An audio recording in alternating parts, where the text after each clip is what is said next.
लक्ष्य, मार्ग और सफलता, ये तीनों आपस में जुड़े, किंतु कई बार लोग इसे उचित प्रकार से समझ नहीं पाते।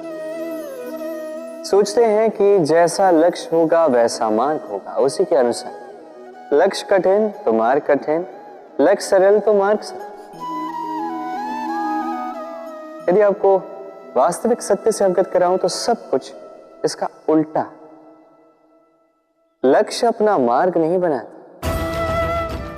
मार्ग वो जो आप स्वयं चुनते हैं, जो आप स्वयं बनाते हैं। उसी के अनुसार आपको आपका लक्ष्य प्राप्त होता है। इसलिए जीवन में जब भी लक्ष्य तक पहुंचने के मार्ग के विषय में आप कोई भी निर्णय ले, सोच समझ के लीजिए, क्योंकि मार्ग अत्यंत महत्वपूर्ण होता है। मार्ग यदि शुभ हो तो लक्ष्य स्वतः शुभ हो जाता है। आपने कभी मोर को नृत्य करते हुए देखा है? कहा जाता है कि जब मोर नृत्य करते हैं उनके नेत्रों से अश्रु बहते हैं। वही दूसरी ओर है हंस। कहा जाता है कि ये मरते समय भी कलरव करते हैं, अर्थात गाते हैं। कदाचित इसीलिए मोती के दाने हंस चुगता है, मोर नहीं। इसका एक ही सार है, जीवन में आप जो भी कार्य करें, बड़ा हो चाहे छोटा, प्रसन्नता के साथ करें। मन में कड़वाहट रख के नहीं, मन को दुखी करके नहीं।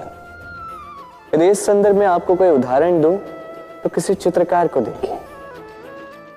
चित्रकार अपने चित्र में जो भी रंग भरता है, वही रंग प्रतिबिंब बनकर उसकी कला को रंगत देते हैं। स्मरण रखिए, प्रसन्नता के साथ जो भी कार्य करोगे वो बहुत अच्छा होगा। कई बार लोग इस बात से दुखी रहते हैं कि क्यों बार बार उनकी क्षमता पर संदेह किया जाता है, क्यों बार बार उनकी परीक्षा ली जाती है, क्यों पूछते हैं कि यही मेरा भाग्य है जो बार बार मुझे अपनी सिद्धता को प्रमाणित करना पड़ता है। लोग सोचते हैं यह दुर्भाग्य है, मैं सोचता हूं यह सौभाग्य है। कैसे? संदेह किस पर किया जाता है? स्वर्ण की शुद्धता पर, लोहे की नहीं। कसौटी पर बार बार उसे ही परखा जाता है, तांबे को नहीं। रत्नकार के प्रहार हीरे को सहने पड़ते,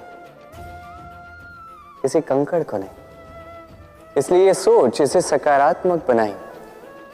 जीवन में जितनी भी परीक्षाएं आए, मुस्कुराहट के साथ उसका सामना कीजिए, उस पर उत्तीर्ण होइए और फिर देखिए आपके भीतर का ये रत्न आपके जीवन को चमका देगा।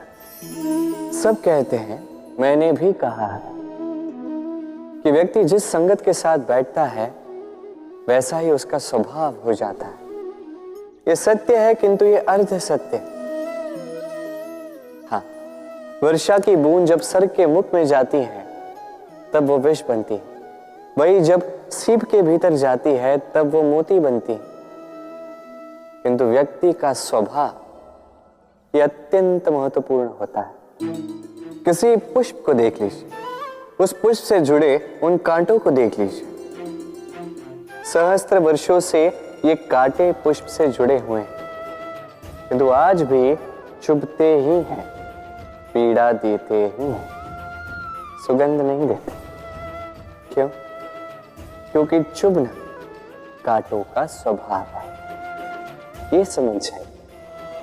सर्वप्रथम अपने मन के भाव को बदलिए, तत्पश्चात संगत का स्वभाव बदल सकते हैं। और यदि ऐसा आप करेंगे तो आपका संसार प्रसन्नता से भर जाएगा। संसार को यह भ्रांति है कि सब कुछ भाग्य से ही मिलता है, किंतु भाग्य, प्रारब्ध, ये तो सबके लिए समान ही होता है। ये तो पाने वाले पर निर्भर करता है, उसकी आकांक्षाओं पर निर्भर करता है, महत्वाकांक्षाओं पर निर्भर करता है, स्वभाव पर निर्भर करता है कि वो उसका क्या करता है। देखिए, प्रसाद जो है, प्रसाद सभी को दिया जाता है, किंतु उसका उपभोग किस प्रकार करना है ये व्यक्ति पर निर्भर करता है। आपको उदाहरण देता हूं। चलिए, दो व्यक्ति हैं, दोनों को मैंने एक एक माटी का ढेर दिया। उसका वो क्या करते हैं? एक व्यक्ति उसके छोटे छोटे गोले बनाता है और आते जाते व्यक्तियों को फेंक के मारता है, हंसी ठिठोली करता है, उनके वस्त्र मैले करता है, उसे बड़ा आनंद आता है। वही दूसरा व्यक्ति उस माटी के ढेर की अपने लिए एक झोपड़ी बनाता है। वो झोपड़ी जो धूप में, वर्षा में, तूफान में उसकी सुरक्षा करेगी। हाँ, ये भाव बदलिए, ये अत्यंत महत्वपूर्ण होते हैं। प्रेम में भी ये भाव महत्वपूर्ण होते हैं। प्रेम चाहे मित्र से हो, माता पिता से हो, भाई बहन से हो, पत्नी से हो, कोई भी हो, स्मरण रखिए, ये भाव ही है जो आपका भाग्य निर्धारित करते हैं। आपसे एक प्रश्न पूछूं, जल कहां कहां पाया जाता है? कोई कहेगा सागर में, कोई कहेगा झरने में, सरोवर में, नदी में, और सारे उत्तर उचित है। और इनमें से किसी भी स्थान का नाम लो, वहां मिलता क्या है? जल। उसी प्रकार मनुष्य का जो भी स्वरूप हो, उसमें रहता वही परमात्मा है। वही परमात्मा जो प्रेम की भाषा सुनता है, प्रेम की भाषा समझता है, वही जानता है। अब चाहे माता देव की हो या यशोदा मैया, यात्रा ममता की ही है। अब चाहे रुक्मिणी हो या राधा, यात्रा प्रेम की ही है। तो इस प्रेम पर ध्यान केंद्रित कीजिए, ये व्यवहार प्रेम पूर्ण रखिए। आपका हर एक संबंध, हर एक बंधन पवित्र हो जाएगा। हम मनुष्य कितने विचित्र होते हैं। जब भूल हमसे होती है तब हम चाहते हैं समझौता। यही भूल किसी और से हो तो हम चाहते हैं न्याय। क्यों? एक ही परिस्थिति में दोहरा व्यवहार किस लिए? देखिए, यदि समझौता, न्याय, प्रतिकार या प्रतिघात के स्थान पर हम केवल प्रेम से भर दें, तो ना हमें समझौते की आवश्यकता होगी, ना न्याय की आकांक्षा होगी। क्योंकि मनुष्य समझौता या न्याय केवल तभी चाहता है जब कुछ लेना चाहता है, किंतु प्रेम में तो सब कुछ अर्पण कर दिया जाता है। स्मरण रखिएगा, सबसे बड़ा समझौता और सबसे बड़ा न्याय केवल प्रेम ही है। तो आइए और इसी प्रेम के साथ कहिए, राधे राधे। कभी आपने सोचा है हमें जीवा के साथ साथ कान क्यों मिले? अब आप कहेंगे सरल सी बात है, ताकि हम बात करने के साथ ही सुनना भी सीख लें। अब इसका एक और तात्पर्य है। पहले मुझे बताइए, स्वयं की प्रशंसा सुनना किस किस को अच्छा लगता है? सभी को अच्छा लगता है। अब यही है सार। यदि इन कानों से आप स्वयं की प्रशंसा सुनना चाहते हैं तो सर्वप्रथम इस जीवा से दूसरों की प्रशंसा करना सीखें। अब प्रशंसा के विषय में एक अत्यंत महत्वपूर्ण बात आपको बता देता हूं। कभी किसी की प्रशंसा यदि आप करते हैं तो सर्वप्रथम उस व्यक्ति का उत्साह बढ़ जाता है। तत्पश्चात स्वयं यदि झांक कर देखें तो इस मन में भी संतोष और प्रसन्नता आ जाती है। और एक बार ये मन प्रसन्नता से भर जाए, तत्पश्चात कोई प्रशंसा करे या ना करे, कोई अंतर नहीं पड़ता।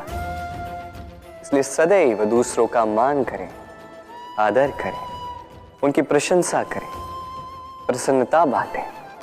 जिनमें जो भी अच्छाइयां हैं उन्हें बताएं, उन्हें स्मरण करवाएं कि वो भी अच्छे हैं। उनका उत्साह बढ़ाएं, वो जीवन में आगे बढ़ेंगे और ये जीवन आपको कभी पीछे नहीं रहने देगा। क्या आपने कभी दर्पण देखा है?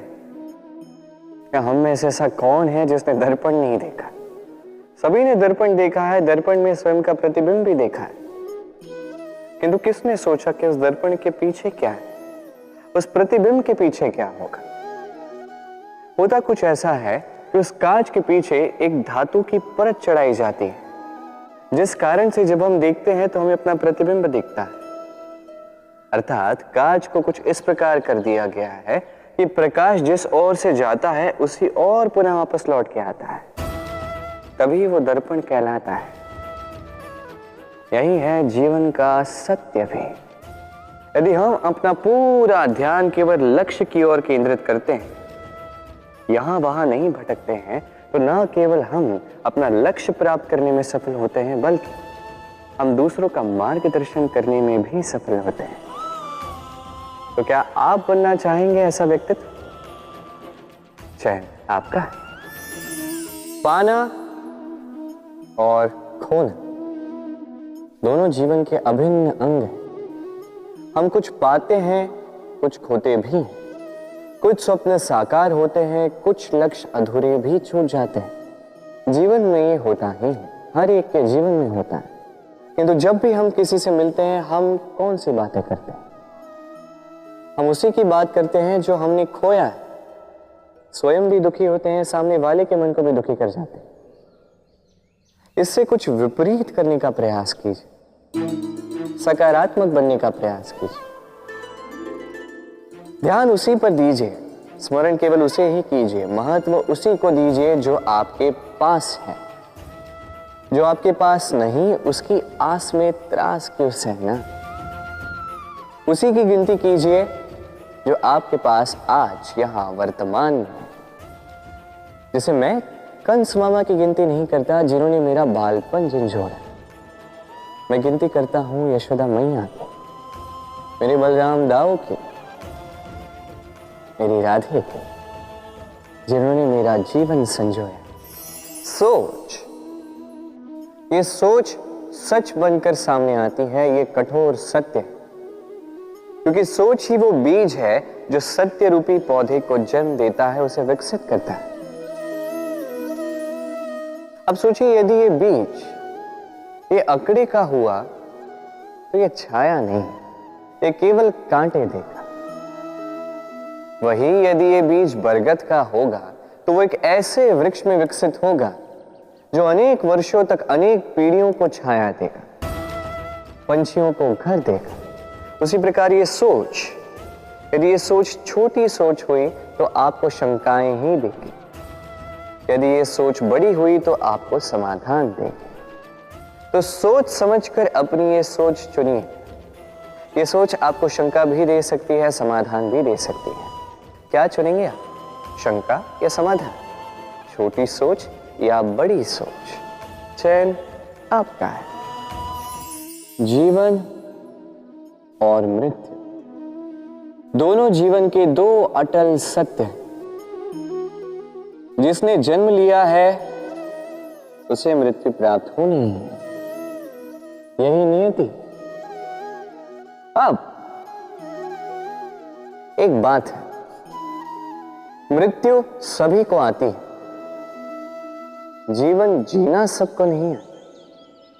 समस्त जीवन व्यतीत कर जाते हैं किंतु जीवन जी नहीं पाते, समझ ही नहीं पाते करना क्या है। जीवन जिए तो जिए कैसे? जीवन जियो तो उस दिए की भांति जो अपनी लौ से असंख्य दियों को प्रकाश देता है, जो बुझते बुझते भी अंधकार से लड़ता है। कदाचित इसीलिए जहां दिए को रखा जाता है उस स्थान को पूजा जाता है, उसे पवित्र माना जाता है। एक बात तो है, मृत्यु सभी को आनी है, चाहे मैं, चाहे आप, चाहे हर कोई एक न एक दिन संसार से जाने वाला है। किंतु आपने इस जीवन में किया क्या, ये महत्व रखता है। और जिसे जीवन जीना आ गया वो मृत्यु के पश्चात भी जीवन जीता है, वो अमर बन जाता है। कहा जाता है व्यक्ति को अपने चरण दृढ़ रखने चाहिए। जहां चरण होंगे उसी के अनुसार मार्ग होगा, उसी के अनुसार लक्ष्य भी होगा। किंतु क्या केवल इन चरणों पर ध्यान देना ही पर्याप्त है? नहीं, इससे कहीं अधिक महत्वपूर्ण होता है आचरण। जैसा आपका आचरण होगा उसी दिशा में आपके चरण होंगे। यदि आपका आचरण उचित हुआ, श्रेष्ठ हुआ, तो देखिए आप पर्वत के शिखर पर भी पहुंच सकते हैं। किंतु यदि ये उचित ना हुआ तो आप उसी शिखर से नीचे धरा पर भी गिर सकते हैं। हाँ, गति के लिए चरणों पर ध्यान देना अति आवश्यक है, किंतु प्रगति के लिए आचरण ही अति आवश्यक है, उसके बिना नहीं होगा। जन्म लेते ही व्यक्ति के लिए ये नाम अत्यंत महत्वपूर्ण हो जाता है। माता, पिता, पुरोहित सारे उन अक्षरों को ढूंढने लगते हैं जिससे आपका नाम आरंभ होगा। किंतु क्या केवल नाम और राशि के एक हो जाने से सब कुछ ठीक हो जाता है? कदापि नहीं, क्योंकि आपके कर्म ये महत्वपूर्ण होते हैं, अन्य कुछ भी नहीं। देखिए, नियति भी आपके कर्मों के अनुसार ही आपका भविष्य नियत करती है। यदि आपको उदाहरण दूं, सोचिए, एक है राम और एक है रावण। दोनों का नाम आरंभ होता है रा से, किंतु एक को मिला भयानक अंत और एक समस्त ब्रह्मांड के अंतर्मन में बस गया। तो स्मरण रखिएगा, ये नाम नहीं, ये कर्म श्रेष्ठ है। यदि आपके कर्म श्रेष्ठ है तो आपका नाम कुछ ऐसा बनेगा कि संसार में कोई मिटा नहीं पाएगा। कई बार जब हम कर्म करते हैं, सफलता प्राप्त करते हैं, कठिन परीक्षाओं पर उत्तीर्ण होते हैं, बड़े कार्य करते हैं, हमें लगता है कि संसार से थोड़ी प्रशंसा हमें मिलनी चाहिए, अच्छा लगता है। कई बार हमें लगता है ये हमारे कर्मों का फल भी है, हमें आनंद देता है। किंतु जब हमें ये प्रशंसा नहीं मिलती, तब क्या होता है? हम दुखी हो जाते हैं, टूट जाते हैं। ऐसा लगता है किसी को हमारी चिंता ही नहीं है। ऐसा लगता है हमारे आनंद में किसी और को आनंद मिलता ही नहीं है। अनेक विचार आते हैं। किंतु मैं आपसे एक प्रश्न पूछता हूं, अब जो भी कार्य करते हैं, जो भी कर्म करते हैं, क्या केवल प्रशंसा के लिए करते हैं? यदि ऐसा है तो इस विचार को यहीं त्याग दीजिए, क्योंकि ये प्रकृति ये हमें कुछ और सिखाती है।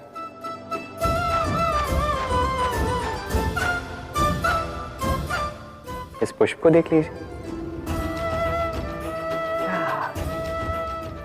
ये सुगंध जो पुष्प देता है, ये जैसे मेरे मन को उल्लासित कर देती है, जैसे मेरे मन में ऊर्जा सी भर देती है ये सुगंध। किंतु विशेष बात तो यह है कि पुष्प को यह कार्य करने के लिए किसी प्रशंसा की आवश्यकता नहीं है। यही है प्रकृति की सीख। जो सच्चा होता है, जो सत्कर्मी होता है, उसे प्रशंसा की आवश्यकता ही नहीं, क्योंकि उसके कर्म ही उसकी सुगंध होते हैं। देखिए, इत्र जो है वो नकली फूलों पर लगाया जाता है, सच्चे फूलों को इसकी आवश्यकता ही नहीं। इसी प्रकार आप भी कर्म करते जाइए एक शुभ भाव के साथ। इस मन को सदैव सदैव शांत रखिए, साफ रखिए। यदि ऐसा करोगे तो आपके कर्म इस प्रकार सुगंधित होंगे कि आपके जीवन में केवल और केवल आनंद ही होगा। तो इसी आनंद के साथ कहिए, राधे राधे।